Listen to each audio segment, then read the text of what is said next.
So few are actually trying to get ahead that everyone is falling behind. If you want greater results, more success, better outcomes, then pay close attention to this, because what's happening right now with COVID is going to impact your ability to find talent more than you can imagine.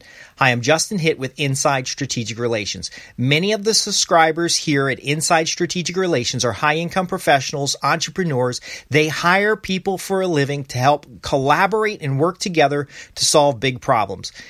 Here's a problem that's huge. The pipeline of students right now who are remote schooling, doing split days, who are having challenges due to COVID, are not learning. I had the opportunity to overhear some public school teachers talking about the situation at the local schools in my area. They describe students who don't show up for class, don't do homework assignments. They have excuses like their iPad's not working, or their internet access is out, or their computer's not working. They find that these students are socializing and recreating and playing video games. They're doing everything except their schoolwork. What will happen to the student population or the talent in that population if they go a year, 2 years, or more without any serious effort at advancing their base of knowledge? Well, I know what will happen because I've studied cognitive behavior. I've studied sociology and psychology and those factors of how humans learn. Now, I've done this for my own reasons because I've had problems with memory. I have challenges with the ADHD and Asperger's trying to stay focused. And so I wanted to understand how the brain works. And what happens with any muscle in your body, as with the brain, the less you use it, the less you're able to use it. So if you are out working out and you're lifting 10 pounds and you're doing 10 pounds, you're doing sets of 10 pounds, you're going to build up a certain amount of strength that will allow you to do 15 pounds. Now, if you never lift up to 10-pound weight, now 10 pounds is pretty light. Pretty much everybody can lift up 10 pounds. If you pick up the 10-pound weight and say, look, this is easy. This is so easy, I'm not going to do it. Then you're never going to get to the 20 pounds. Now, you could go to 20 pounds and try it. You can go to 50 pounds and try it. You can get to 100 pounds. You're lifting 100 pounds and you're like, oh my gosh, this is so hard, I'm going to stop.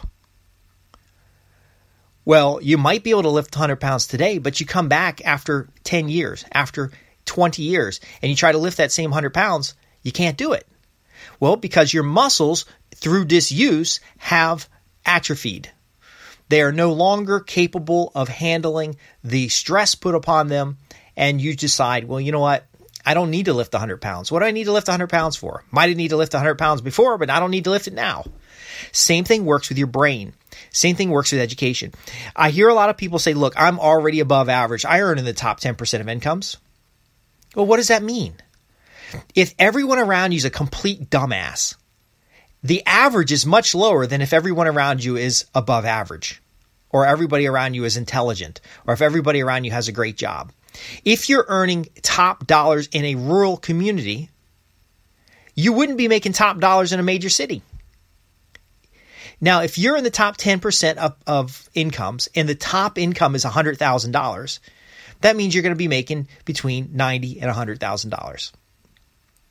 That's not that great if the cost of living is $200,000. The point I'm making is that these students, if they're not focused, if they're not investing, they're going to be too dumb to know how dumb they are. They're not going to have the skills to know that they are responsible for their situation. They're going to instead blame COVID. You know, it was those few years of COVID that just threw me off track in school, and I wasn't able to get back on track and focus and learn. And that's why I work at McDonald's and I'm demanding a $15 an hour minimum wage. $15 an hour, $30 an hour, $100 an hour, why would it make a difference? When you artificially inject money into a monetary system, you actually increase cost through an inflation. And so it wouldn't matter if they got $0 an hour as their minimum wage. And that's basically, you're not getting paid to go to school, right? A lot of people quit school to get a job. Look, just because you're not getting paid doesn't mean you can't build on skills and education and knowledge that's necessary for you to better interpret and understand the world around you so that you can navigate in a way that puts you ahead of the game. Now, some folks might be saying, well, why do you want to be ahead? Why do you want to be a winner? Well, my question to you is, why would you want to be a loser? If life is a race towards some end that you defined, Okay. Let's say you want to be a NASCAR driver, but you never get your driver's license because, you're not good at tests. And, there's a lot of studying involved, and then you gotta race on weekends and stuff, but you still want to be a NASCAR driver. Anybody who looks at that will think, this guy's an idiot. No effort to do what they want to do. See, people don't understand that that's the way school and education is. I am a lifelong learner. I've invested in books. I've invested in tutors and coaches and trainers, and I've benefited from these things. Now, the more I moved along, the more I realized what kind of coach, what kind of education, what kind of knowledge as I build my specialization. In the beginning, I did hire some people that, I spent $2,500 and didn't get anything out of it, other than the experience that was not a good use of $2,500. I call that the expense of experience. But I've done the same thing in business. I've done partnerships with organizations that I realized that weren't very good organizations, and I got stuck in the partnership. I had to buy my way out. This is the way life works. But if you have a series of setbacks, and you simply say the setback is keeping me back, the setback is holding me back, then you're going to miss the opportunity that you can interpret the situation. You can draw from all your education and knowledge to this point. You can do a little bit of research, and you can find a path around, through, or over that obstacle. Now, that's what we do in the consultations and coaching. I put you through an assessment. We assess your situation. If you have a student that's falling behind, you assess their general knowledge and education in a certain area. Once you have that assessment, you can work on specific areas and move them forward. I see this remote learning as a super opportunity for students to work on building their strengths. See, you can take a class, you could have 50 students in a class, and you could have half the students at one grade level and the other half students at a different grade level. It's a huge opportunity. Unfortunately, the kids are not taking that opportunity because, again, they're not motivated by themselves. They're not pushed by their parents because, again, every generation that graduates dumb students is creating a new generation of dumb students. And get this here. The typical United States 12th grade graduate, 40% of them are not functionally literate. Now, 100 years ago, it was only like 12%. Okay? This is a snowball we need to stop. Now, that means this is what we're going to do, though. We're going to make sure our kids are not stupid. Okay? You're not going to push the kids so hard that they hate school, but you have to help them understand there are basic knowledge and education that is necessary. Hey, Justin, Stephen Kennedy. How are you this morning? Oh, I'm doing good. Yeah. There isn't anything significant that we need to worry about. And they didn't change anything but that 1-250, but I can live with that.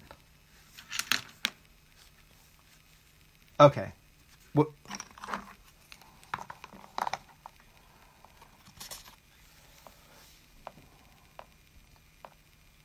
Okay.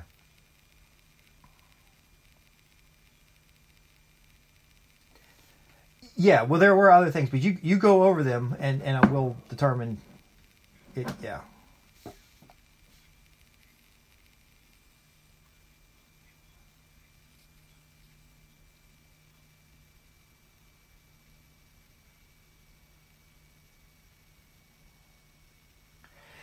Yeah, that's inconvenient, but what am I going to do? If they round trip either way,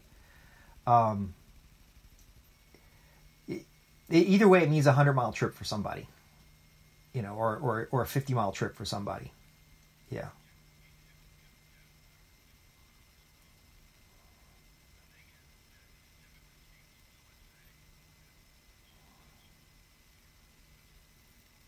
Right.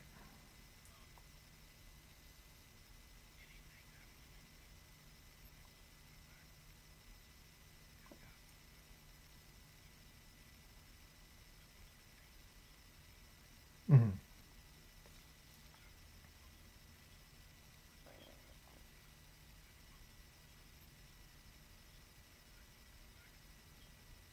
Okay, yeah, and I'm sure, like if she moved to Charlotte, I would go down there and stay the weekend and work and go to my job. Hopefully, they open up job sites, but I could go work.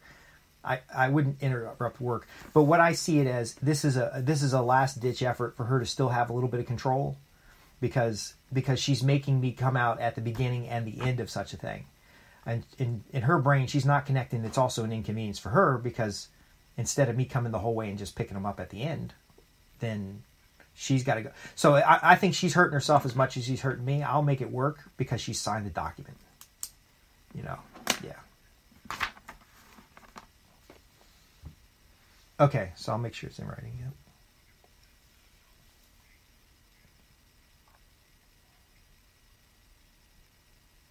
Yeah, that's fine.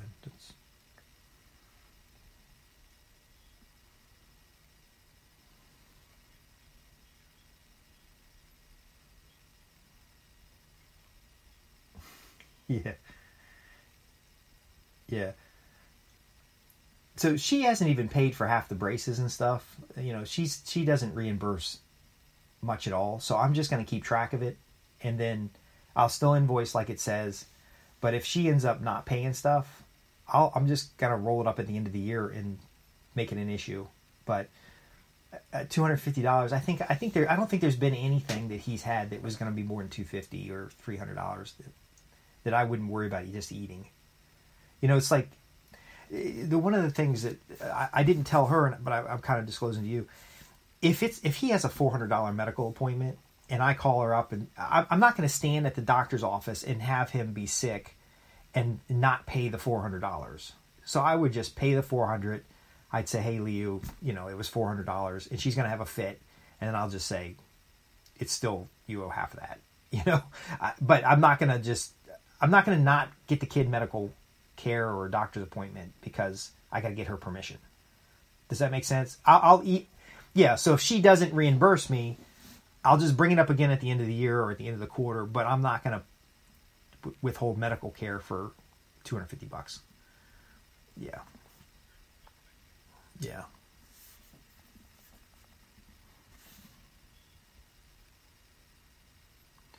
Well, there's still I think it was in your original document too, the provision of the 50-50. I have no expectation to pay her any money, or no expectation that she should be paying me any money. But there are joint accounts that she listed on. The Langley Federal Credit Union is a joint check. One of those checkings is a joint checking account.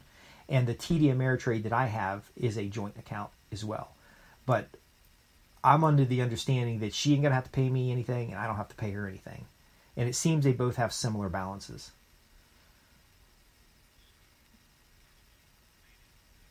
Mm-hmm.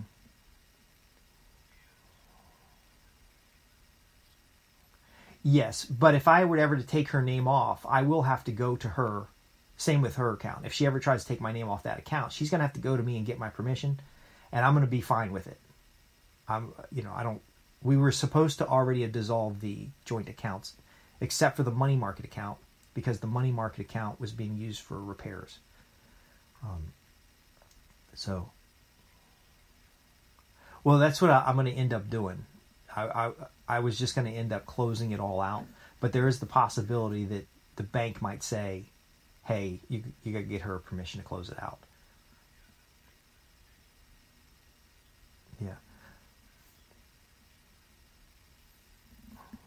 Yeah. Well, and I figured I can draw it out in the household account that was in both names. I just put her on the phone, so it's not like she's going to have to go anywhere. But if I draw out the money market account legitimately after all this is done, then I probably should be able to close it. But the key point is I'm not expecting her to give me half of the $8,000 that's in the household checking account that she's got at the Langley, and she shouldn't expect half of the $4,000 that I've got in the TD Ameritrade account, because we should have resolved that earlier.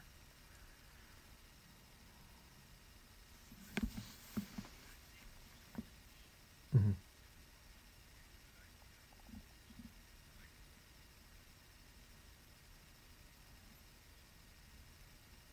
Okay. Yes.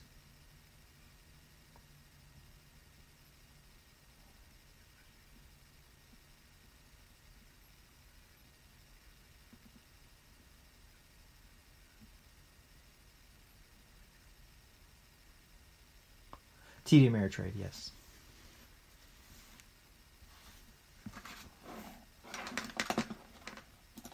Okay. Yeah, I'll do that. Okay. Yeah, because I'm really... I used to have a lot of people owe me money in the past in my first business. And if I would have just walked away and filed for I'm not going to file for bankruptcy now, but if I had walked away and filed for bankruptcy when that happened, I would have been much better off than trying to fight it. So I know she's shorted me for all kinds of money. She's screwing me on a couple things here and there. But if I kind of just nip it in the bud and walk away from it, I can go ahead and put that energy towards getting back on track. Yeah.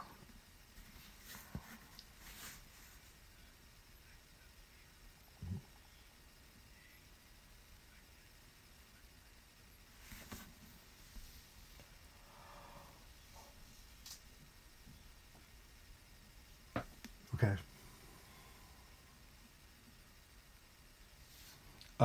How soon could I go to Roanoke?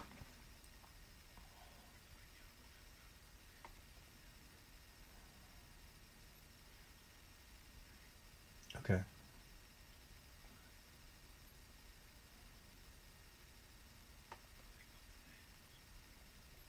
Okay.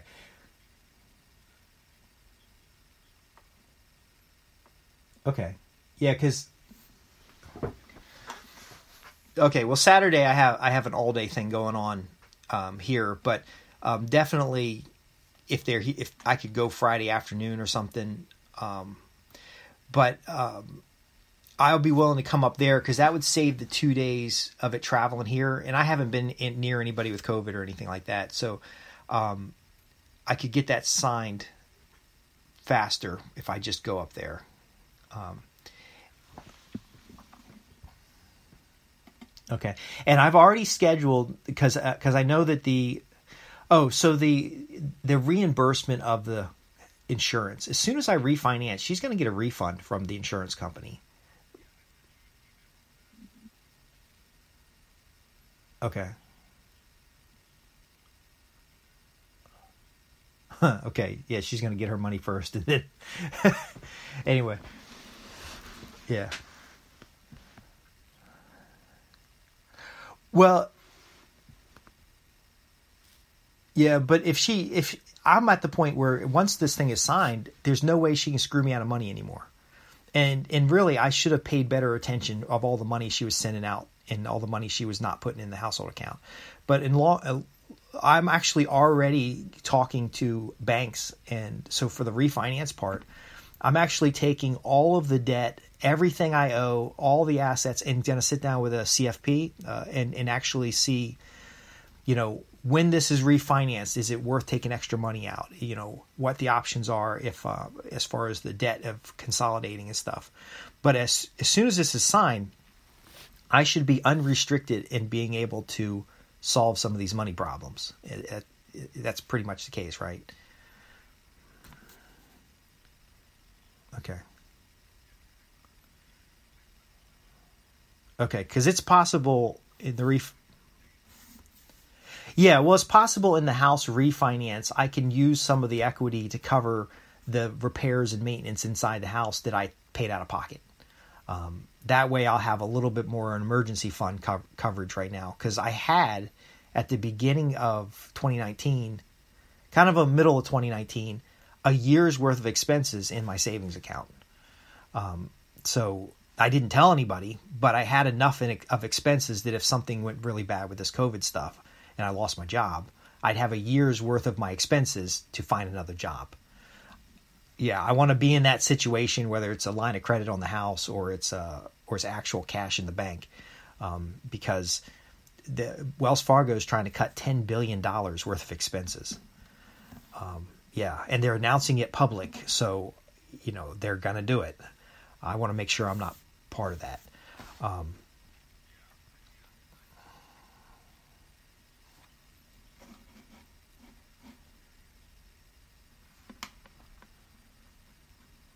Oh no, we haven't.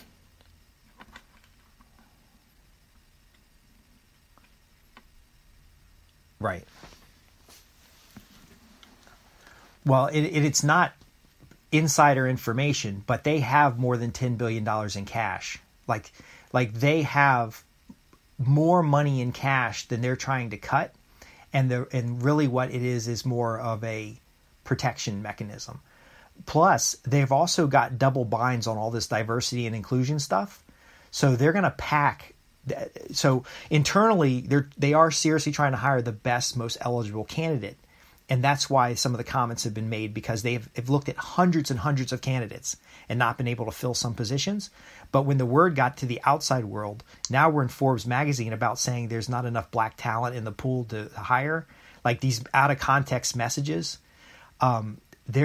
They've got pressure from this whole social justice world that is going to make them be extremely conservative. But it's not just their bank. So we're actually looking at economically. The UN announced there's a food crisis coming, and it's already here in a couple countries that have had weather and insect-related things. But from the financial sectors, we're looking at these big banks, if they don't have, even without a regulatory issue, shutting down all of their services till just the essentials, because they need to have the cash in order to fit their models of what's happening down the line. You know, when you have this many millions of people not able to deposit money into their checking accounts, all the savings balances are going out. And then Wells Fargo, more than half of the mortgages were in forbearance. And so if you run around all the websites, you'll get all this information alone. But that's what they're talking about internally. If you've got powder to keep dry and food you want to maybe have a little extra in your pantry, now is a good time to do it, because when banks seize up like that, man, they've got much better talent to go figure out what's going on than the general public. I'm going to try. I'm on the risk management side, so this potential I'm going to stay around, because another fear the bank has is regulators coming in and saying, because the economy is bad, we need to break up the banks, because that's come up a couple times. Well, if the regulators come in, hopefully I'll still have a position, because I write reports for the Office of OCC and the Federal Reserve and stuff like that. But it's not guaranteed. And if I'm out of a $100K plus job, it could take years to find another one in this kind of economy. But anyway, it is really, some of what they're talking about internally is starting to leak. Some of it is also being published in their own reports. But it is really, we need to have as much cash available as possible, because for almost a year, nobody's been getting loans and depositing money, and any money we've been lending out has been federal funds, and it's all gonna wreck, you know. So, but opportunity, man. There's opportunity in crisis if you're unencumbered. Yeah.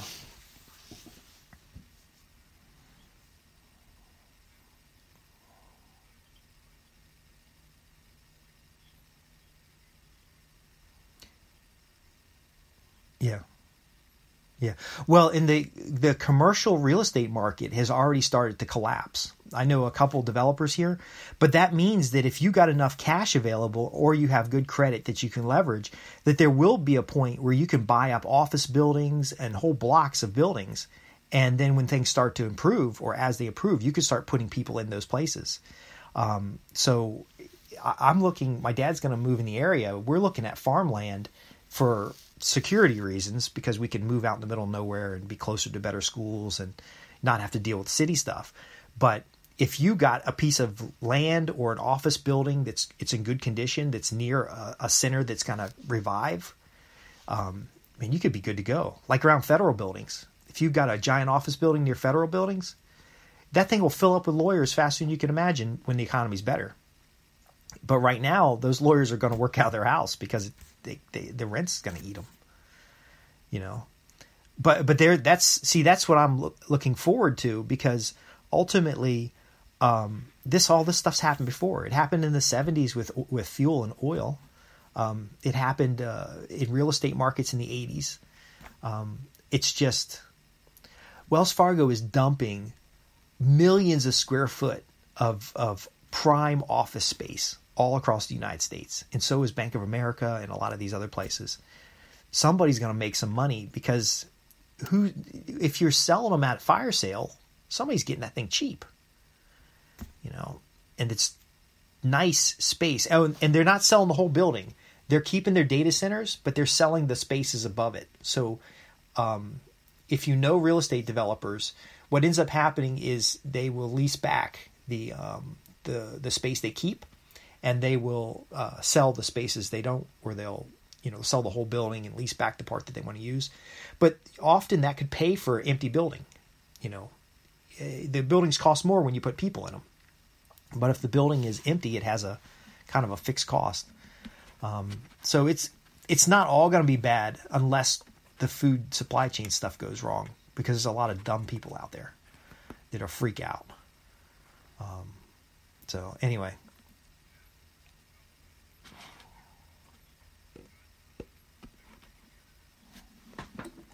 Yes. Yeah.